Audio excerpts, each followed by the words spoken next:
रंगों की बहार आई रे, दिल में खुशियाँ लाई रे।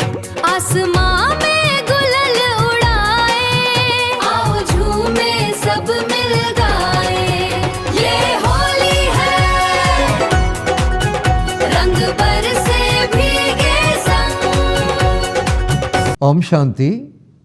आज के होली उत्सव पालन उद्यापन ও হওয়ার দিন। ভারতে হোলি উৎসব দুই ধরনের আচার অনুষ্ঠানের মাধ্যমে পালন করা হয়। প্রথম দিন আগুন জ্বালিয়ে হোলিকা দহন করা হয় এবং দ্বিতীয় দিন রং দিয়ে হোলি উদযাপন করা হয়।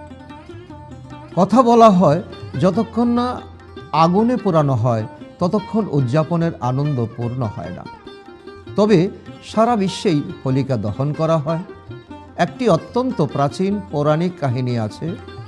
প্রহ্লাদকে নিয়ে তার পিসি হোলিকা তাকে কোলে নিয়ে বসে আগুনে বসেছিল তাকে দগ্ধ করার জন্য। যেখানে প্রহ্লাদ ভালো ও ন্যায়ের প্রতীক, হোলিকা অশুভ ও দুষ্টতার প্রতীক। ভালোকে যতই কেউ পুড়িয়ে ফেলতে চেষ্টা করুক না কেন, ভালোকে কখনো ধ্বংস করা যায় না, বরং ভালোকে নষ্ট করবার চেষ্টা করতে গিয়েই শেষ পর্যন্ত অশুভ শক্তি দগ্ধ হয়ে যায়, শেষ হয়ে যায়। আর সেই কারণেই এই সময় পরমাত্মা এসে আমাদের সকলকে প্রথমেই এই শ্রীমত দেন যে আমাদের নিজের জীবনের ভিতরে যে দোষ ও দুষ্টতা রয়েছে সেগুলোকে আমাদেরই দহন করতে হবে। কারণ যতক্ষণ না সেগুলিকে পুড়িয়ে ফেলা হয় ততক্ষণ আত্মার শুদ্ধিকরণ হয় না, আত্মা পবিত্র বা হোলি হয়ে ওঠে না। ইংরেজিতে পবিত্রকে বলা হয় হোলি। যখন দুষ্ট ও দোষ ও দুষ্টতা দগ্ধ হয়ে যায় তখন আত্মার শুদ্ধিকরণ হয় এবং আত্মা পবিত্র বা হোলি হয়ে ওঠে। পাশাপাশি যখন আত্মা পবিত্র হয়ে যায় তখন সে পরম পবিত্র পরমাত্মার হয়ে যায়। এই পৃথিবীতে যত আত্মা ভক্ত শিরোমণি হয়েছেন, যখন তারা পরমাত্মার হয়ে গিয়েছেন তখন তাদের আর পৃথিবীর কোনো বিষয়ের প্রতি পরোয়া থাকে না, কোনো মোহ থাকে না। কোনো পরিস্থিতি বা বড় থেকে বড় কষ্ট তাদের বিচলিত করতে পারে না। সেসব কষ্ট তাদের কাছে কষ্ট বলে মনে হয় না। পাশাপাশি হোলির আরেকটি ভাব আছে। মানুষ যখন রং ছিটায় তখন প্রায়ই বলে হোলি হ্যায়, অর্থাৎ হয়ে গেছে, খারাপকে ধরে রাখবে না। অর্থাৎ যা হয়ে গেছে তা হয়ে গেছে, পেছনের কথাগুলো আর মনে না রেখে এগিয়ে চলা, যা চলে গেছে তা চলে গেছে। এটাই হোলির প্রধান শিক্ষা।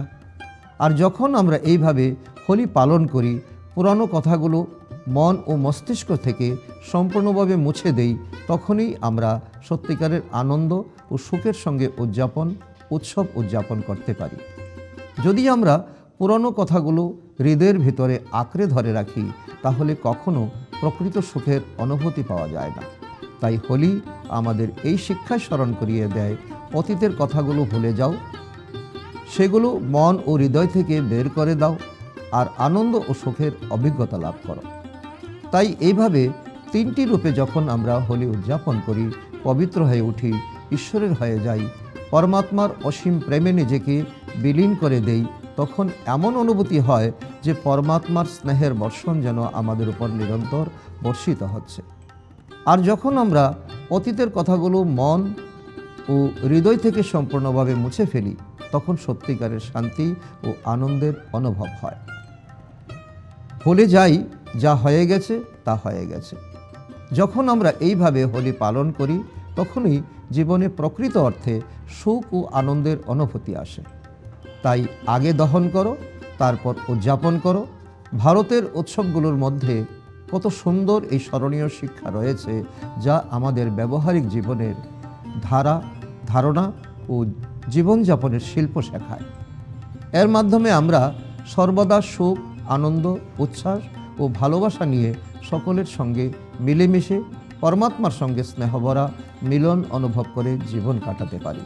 এই শুভভাবনা ও শুভকামনার সঙ্গে আপনাদের সকলকে জানাই আন্তরিক হোলির শুভেচ্ছা। ওম শান্তি।